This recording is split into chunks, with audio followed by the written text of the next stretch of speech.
নমস্কার, সুপ্রভাত। নিউজ 18 বাংলায় আপনাদের স্বাগত। আপনাদের সঙ্গে রয়েছে আমি জুনেলা।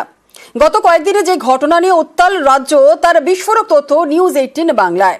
স্বাস্থ্য দপ্তরের রিপোর্টেই প্রকাশ্যে এসেছে মেদিনীপুর মেডিকেল কলেজে চিকিৎসকের সেই চরম গাফিলতির তথ্য।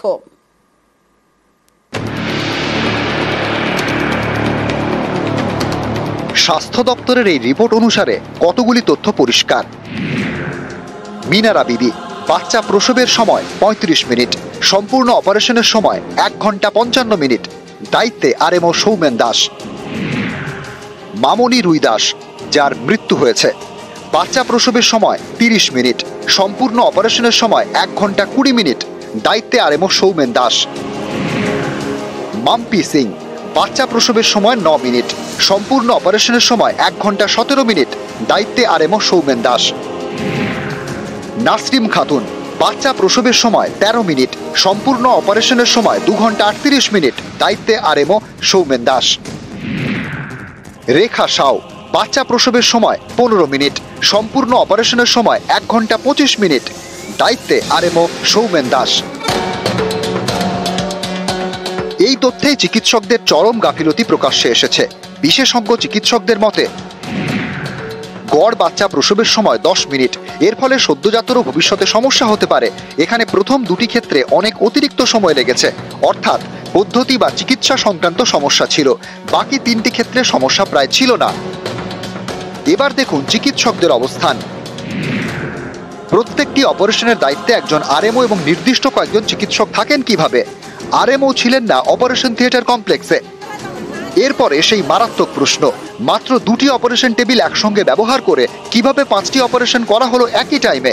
চিকিৎসকের এমন বেশ কিছু গাফিলতি এবং প্রশাসনিক অব্যবস্থা তুলে ধরা হয়েছে এই তদন্ত রিপোর্টে। বিশেষজ্ঞ চিকিৎসকরা মনে করছেন, শিক্ষার্থী চিকিৎসকরা ভয় পেয়ে রক্তক্ষরণ বন্ধ করতে কি অতিরিক্ত অক্সিটোসিন ব্যবহার করেন, যার জেরে এমন মারাত্মক ঘটনা? স্বাস্থ্য দপ্তরের তরফে তৈরি করা তদন্ত কমিটির রিপোর্টে প্রাথমিকভাবে যে গাফিলতির তথ্য উঠে এসেছে, সিআইডির তদন্তে সেই গাফিলতির প্রমাণ হলে চিকিৎসকদের লাইসেন্স পর্যন্ত বাতিল করে দেওয়া হতে পারে। ক্যামেরায় সুমন বসুর সঙ্গে সোমরাজ বন্দ্যোপাধ্যায়, নিউজ 18 বাংলা, কলকাতা। মেদিনীপুর মেডিকেল থেকে কলকাতা। 3 সদ্য মায়ের চিকিৎসা চলছে এসএসকেএমে। 3 জনেরই হিমোগ্লোবিনের মাত্রা কমে গিয়েছে। 2 জনের কিডনির অবস্থা অত্যন্ত খারাপ, লিভার এবং হার্টের অবস্থাও ভালো নয়, রক্তচাপ স্বাভাবিকের থেকে কম। সদ্যজাতর মায়ের মৃত্যু, বেশ কয়েকজন সদ্যজাতর মা অসুস্থ। মেদিনীপুর মেডিকেলের ঘটনায় জোর শোরগোল। এ নিয়ে তদন্ত কমিটি তৈরি করে স্বাস্থ্য দপ্তর। তাদের রিপোর্টে বলা হয়েছে, মেদিনীপুর মেডিকেলে দেওয়া আরএল স্যালাইনে সমস্যা ছিল। এছাড়া অন্যতম অক্সিটোসিনও নিয়ম মেনে দেওয়া হয়নি। অতিরিক্ত অক্সিটোসিন দেওয়া হয় সদ্য মায়েদের। অক্সিটোসিন হচ্ছে একটা হরমোন, যখন প্রেগন্যান্সির পরে, ডেলিভারির পরে ইউটেরাসটাকে কন্ট্রাক্ট করে আবার ছোট হতে হবে। সেটা যদি না হয় তাহলে প্রচুর পরিমাণে ব্লিডিং হবে।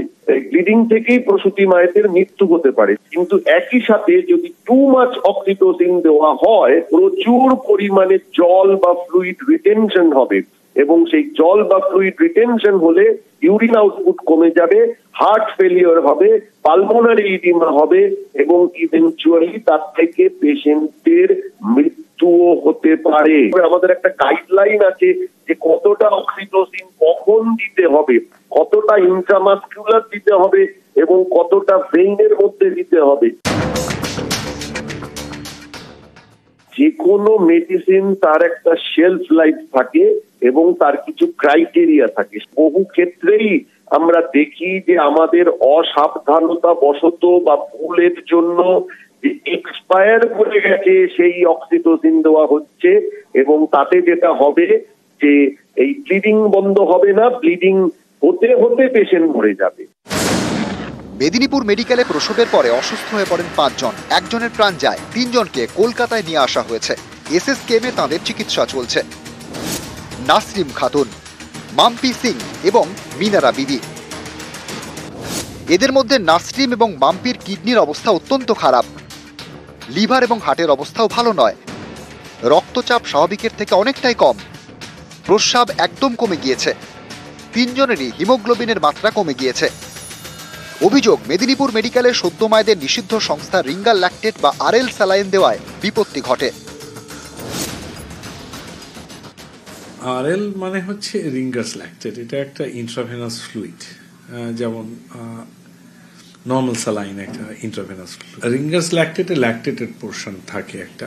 রিঙ্গার ল্যাকটেট সাধারণত অপারেশন বা পোস্ট অপ পেরি অপারেটিভ পিরিয়ডে ইউজ করা হয়, বার্নে অনেক সময় ইউজ করা হয়, খুব ফ্লুইড লস হলে ইউজ করা হয়।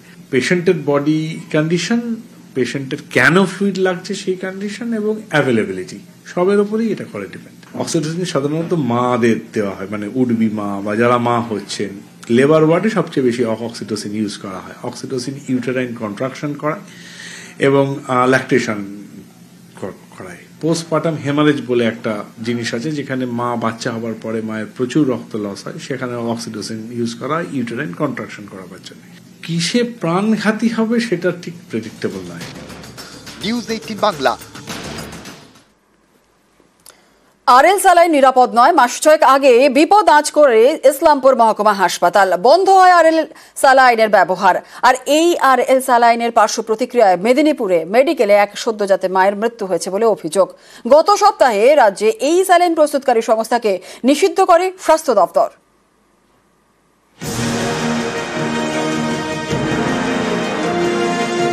আরএল স্যালাইন পুরো নাম রিঙ্গার ল্যাকটেট। এই স্যালাইনের পার্শ্ব প্রতিক্রিয়ায় মেদিনীপুর মেডিকেলের প্রসূতি বিভাগে বিপত্তি বলে অভিযোগ। এক সদ্যজাতর মায়ের প্রাণ গিয়েছে। কয়েকজন সদ্যজাতর মা আশঙ্কাজনক। এ নিয়ে রাজ্য তোলপাড়।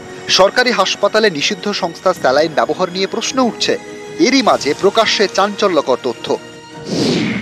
মাস ছয়েক আগেই আরএল স্যালাইনের ব্যবহার বন্ধ করে ইসলামপুর মহকুমা হাসপাতাল। বিপদ বুঝেই আরএল স্যালাইন দেওয়া বন্ধ করেন চিকিৎসকরা। এই স্যালাইন জানি না, কিন্তু ওখান থেকে আসছে কিনা জানি না, কিন্তু আরএল নিয়ে একটু কেঁপে জ্বর আসতো, একটু না বেশ ভালোই জ্বর আসতো। সেটা আমরা যারা ঊর্ধ্বতন কর্তৃপক্ষ জানিয়েছি। এটা কতদিন থেকে? এটা ধরুন মাস 6 হবে। চিকিৎসকের দাবি, গত জুলাই থেকে আরএল স্যালাইনের ব্যবহার হচ্ছে না উত্তর দিনাজপুরের ইসলামপুর মহকুমা হাসপাতালে। উত্তর দিনাজপুরেই তৈরি হতো এই স্যালাইন, এখানকার চোপড়ায় পশ্চিমবঙ্গ ফার্মাসিউটিক্যাল কারখানায়। গত 7ই জানুয়ারি এই সংস্থাকে নিষিদ্ধ করে স্বাস্থ্য দপ্তর। মেডিকেলে সামগ্রী তৈরি এবং সরবরাহ করতেও নিষেধ করে দেয়। এর অনেক আগেই আরএল স্যালাইন ব্যবহার বন্ধ করে ইসলামপুর মহকুমা হাসপাতাল। স্বাস্থ্য দপ্তরের নিষেধাজ্ঞার পরেও নিষিদ্ধ সংস্থার অন্য স্যালাইন দেওয়া হয় এই হাসপাতালের রোগীদের। আমি শুনেছি বলতে আমি সোশ্যাল মিডিয়ায় শুনেছি এটা, হ্যাঁ, কিন্তু এইগুলো তো অ্যাডমিনিস্ট্রেটিভ ব্যাপার, আমি জানি না, মানে ওখান থেকে নেওয়া হচ্ছে কিনা জানি না, কিন্তু আরএল এ হতো। আমি চেষ্টা করতাম আরএল না দেওয়ার। নিউজ 18 বাংলা।